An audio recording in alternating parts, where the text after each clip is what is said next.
चीन, जहां सत्ता सवालों से नहीं साजिशों से हिलती है।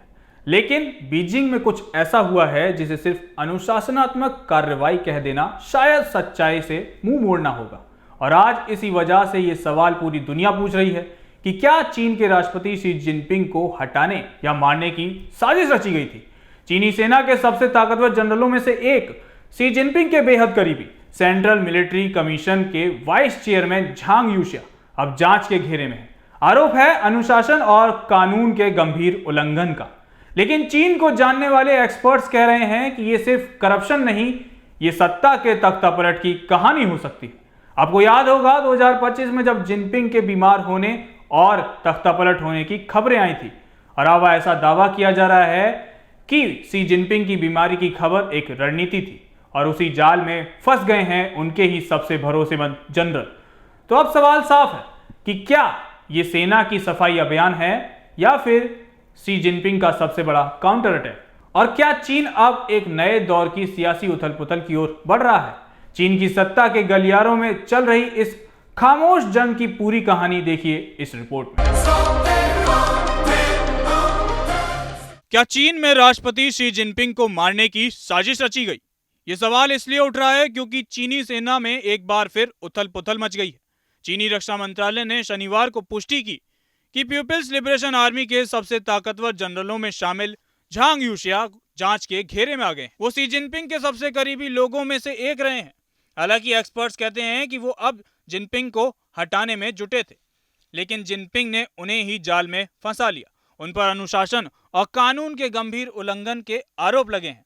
तो वीडियो में आगे बढ़ें इससे पहले ये जान लेते हैं कि आखिर ये झांग यूशिया कौन है।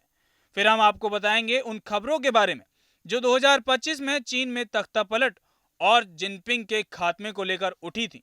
और फिर आखिर में बताएंगे कि आखिर शी जिनपिंग ने पलटवार कैसे किया। दरअसल झांग चीन की सबसे ताकतवर सैन्य संस्था सेंट्रल मिलिट्री कमीशन के वाइस चेयरमैन हैं और सेना में उनका रुतबा बेहद ऊंचा माना जाता है। झांग यूशिया वही अधिकारी हैं जो सीधे राष्ट्रपति शी जिनपिंग के साथ सेना की कमान संभालते रहे हैं। वो 75 साल के हैं और 1968 में सेना में शामिल हुए थे। जमीन पर लड़ने वाली फोर्स से निकले इस जनरल को चीनी सेना का अनुभवी चेहरा माना जाता है। लेकिन वो अब वही जनरल सत्ता की जांच मशीनरी की चपेट में आ गए हैं। रक्षा मंत्रालय ने अपने बयान में ये नहीं बताया कि झांग पर आरोप क्या है, लेकिन चीन में अनुशासन उल्लंघन का मतलब अक्सर भ्रष्टाचार, सत्ता के गलत इस्तेमाल या पार्टी लाइन से हटना होता है। चीन में इस तरह की जांच आमतौर पर पद से हटाए जाने और फिर सख्त सजा तक जाती है। झांग यूशिया और सैन्य रणनीति प्रमुख लियू झेनली के खिलाफ अचानक शुरू हुई जांच ने बीजिंग की सत्ता के गलियारों में हलचल तेज कर दी है। अब सवाल उठने लगे हैं कि क्या यह सिर्फ अनुशासन का मामला है या फिर शी जिनपिंग ने अपने दुश्मनों के खिलाफ कोई बड़ी कार्रवाई की है। चीन मामलों के जानकार और मानवाधिकार कार्यकर्ता जेनिफर जेंग का दावा इस पूरे घटनाक्रम को एक नए एंगल से देखने पर मजबूर करता है। उन्होंने कहा कि शी जिनपिंग को हटाने की कोशिश भीतर ही भीतर चल रही थी और झांग यूशिया उन लोगों में शामिल थे जो पुराने कम्युनिस्ट नेताओं के साथ मिलकर सत्ता संतुलन बदलना चाहते थे। तो ये तो थी जिनपिंग के खिलाफ रची गई साजिश की कहानी। अब बढ़ते हैं उस सवाल के जवाब की तरफ जो आज हर किसी के मन में उठ रहा है। वो ये है कि आखिर शी जिनपिंग ने पलटवार कैसे किया। तो आपको याद होगा कि जब 2025 में मई जून में चीनी राष्ट्रपति शी जिनपिंग कई दिनों तक सार्वजनिक रूप से गायब रहे, जिसके बाद ये अटकलें लगाई जाने लगी कि चीन में जिनपिंग को सत्ता से हटाने की तैयारी चल रही है।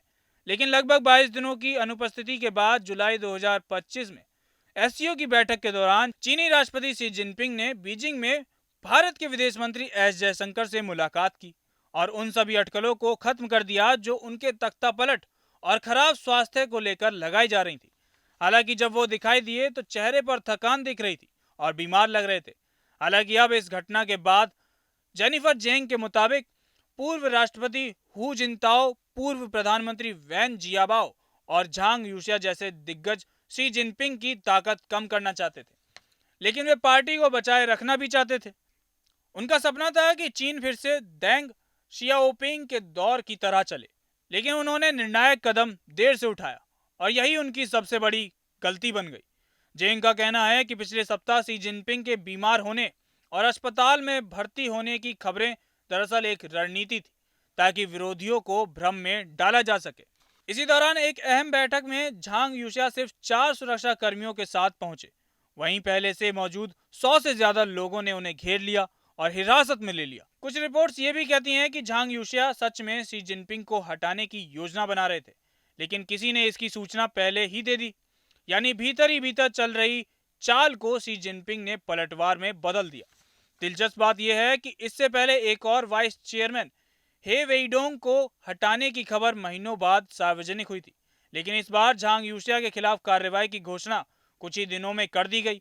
जानकार मानते हैं कि इसका मतलब यही है कि शी जिनपिंग का हमला सफल रहा और हालात को तुरंत संभालने के लिए घोषणा करना जरूरी हो गया। जेनिफर का मानना है कि कम्युनिस्ट पार्टी के भीतर मौजूद विरोधी गुट शी जिनपिंग को हटाना चाहता था, लेकिन पार्टी को खत्म नहीं करना चाहता था। यही सोच उन्हें कमजोर बनाती रही। अब हालात ऐसे बन चुके हैं कि पार्टी के भीतर किसी भी तरह के सुधार का भ्रम भी टूट रहा है। उनके शब्दों में अब पार्टी के अंदर बैठे लोग समझने लगे हैं कि सिर्फ चेहरे बदलने से कुछ नहीं बदलेगा, या तो पूरा सिस्टम बदलेगा या फिर यही सख्ती और डर का दौर चलता रहेगा। चीन में जो कुछ हो रहा है उससे ये बात एकदम साफ है कि ये सिर्फ एक जनरल की गिरफ्तारी नहीं है, ये चीन की सत्ता के भीतर चल रही उस जंग की झलक है जो आम दुनिया को दिखाई नहीं देती।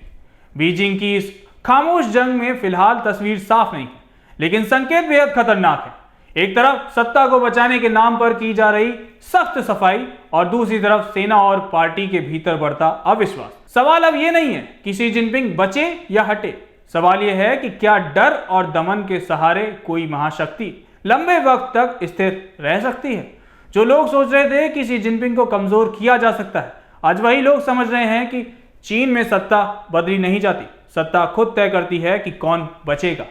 चीन के सत्ता गलियारों में जो चल रहा है उसका असर सिर्फ बीजिंग तक सीमित नहीं रहेगा, उसकी गूंज पूरी दुनिया सुनेगी। और अब देखना यह होगा कि यह पलटवार चीन को और मजबूत करेगा या फिर उस दरार को और गहरा कर देगा जो अब छुपाए नहीं छुप रही है।